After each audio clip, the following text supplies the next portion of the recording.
Le 18 décembre, c'est une cérémonie religieuse un peu particulière qui s'était déroulée à la chapelle orthodoxe de Nilvange, église orthodoxe de Nilvange qui, conformément au calendrier grégorien du culte orthodoxe, célébrait le 18 décembre la Saint-Nicolas, saint auquel est dédiée la chapelle.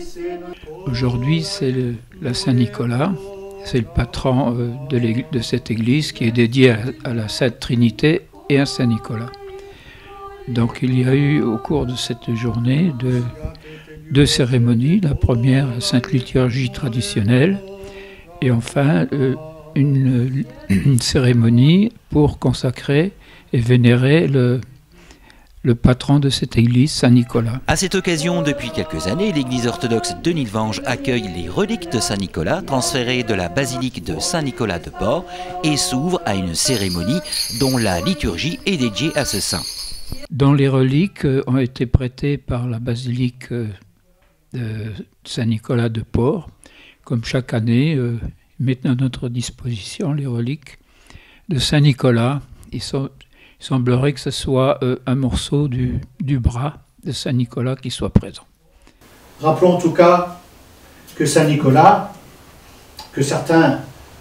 dont certains contestent la vérité ou la présence à des moments clés de la vie de l'Église, est né dans l'actuelle Turquie, dans une ville qui s'appelait alors Patar.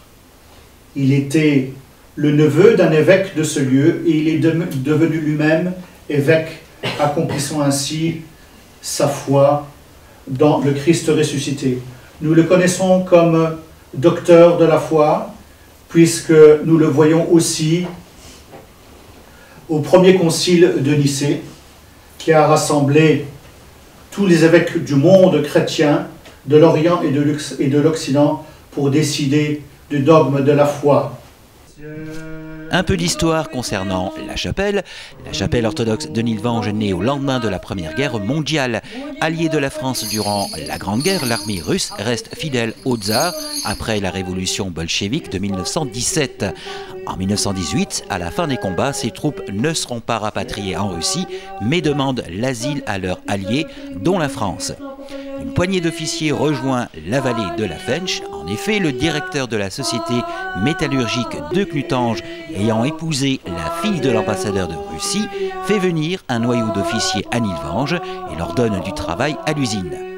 Cette petite communauté russe s'installe dans les baraquements au Conincker et c'est là qu'est née la première église. Dans les années 1930, c'est une église en dur rue des Vosges qui voit le jour, construite en même temps que le dispensaire mis à disposition de la communauté russe. C'est en 1946 que l'église orthodoxe emménage rue de Verdun à Nilvange, la SMK voulant récupérer le bâtiment de la rue des Vosges pour y installer une crèche. Orthodoxe aujourd'hui, ici, dans cette église, est constitué d'une trentaine de familles.